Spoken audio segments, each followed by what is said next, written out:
Eu falei um monte e não gravou esta merda. Mas como estou com paciência, vou gravar de novo.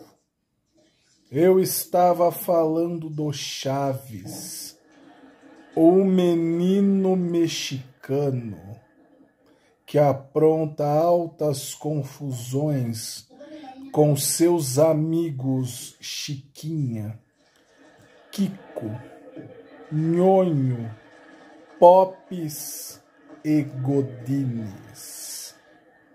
O Chaves é um fodido e representa todas as mazelas que afligem os países da América Latina. Pobre Chaves, ele é bem filho da puta.